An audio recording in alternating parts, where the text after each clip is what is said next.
Hi, welcome everyone to another episode of Let's Talk Special Economic Zones. I'm your host Ainsley Brown, and in today's episode, we're going to talk about the role of renewals in an SEZ's regulatory framework and its KPI tracking. Now, when it comes to zones, it's a generic term, generally speaking. It refers to many things, and sometimes that can be a problem because people think that they're different. Free zone is different from a special. Like it's not really. It's the same thing. And sometimes within a jurisdiction they may change the name from one thing to the other, and you believe that it's materially different. It's not. It's the same thing. A zone is a geographic area that the government has designated as such, that different rules apply, and they tend to associate with certain incentives, particularly fiscal incentives, whereby the investors are given tax breaks to develop or to operate from these areas.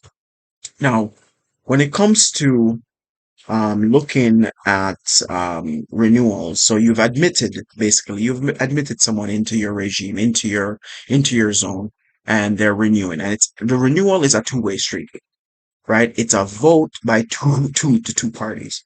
One, it's a vote by the investor to say, um, I'm happy and I want to stay.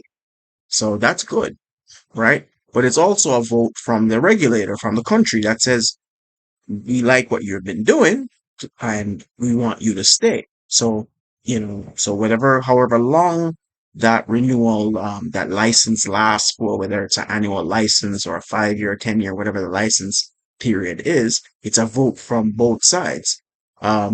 Increasingly, zones are moving to be more, performance driven and associating their incentives with performance, or even firstly, admittance into the regime um, with performance. So if you're not performing, if you're not delivering what the zone was designed, or the zone regime was designed to deliver, whether it be jobs, not just the quantity of jobs, but the quality of jobs, the types of jobs, whether it be exports being grown, and right, that company's contribution to the overall national exports, whether it be and this is where certain governance principles are they being followed, yes or no, which then also governance, and I know when I'm using governance in a very broad sense here, because it includes the laws of the land, the rule of law, and so forth. Are these principles or rules being adhered to? Which, if they're not, there are different types of consequences, some of which can be reputational damage for the country. Because somebody may ask, why did you let this money launder into your regime, and weren't you monitoring them? Weren't you looking at them? Weren't you examining what they're doing? Um, and or you found out that they're a money launderer, and why didn't you shut them down? Things like that.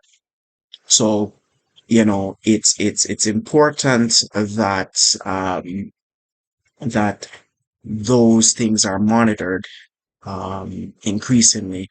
The pressures from the global economic governance structures, or the strictures that they impose, um, are increasingly getting real, so to speak. You have the OECD and its global corporate minimum income tax.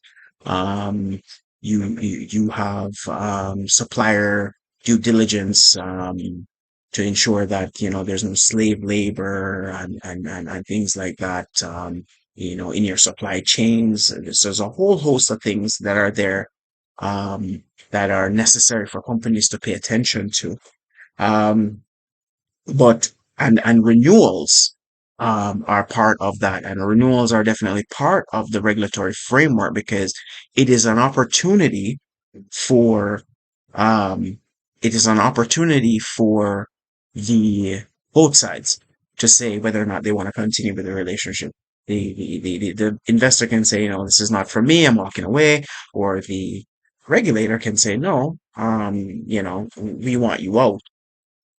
Or even if there could be a meeting of the minds where it says, here are some deficiencies that you have, and here are some ways to improve them, and we're going to help you to improve them. So that's part of that regulatory framework. The regulatory framework is not generally, or modern regulatory frameworks are not designed as really a strict carrot or a stick.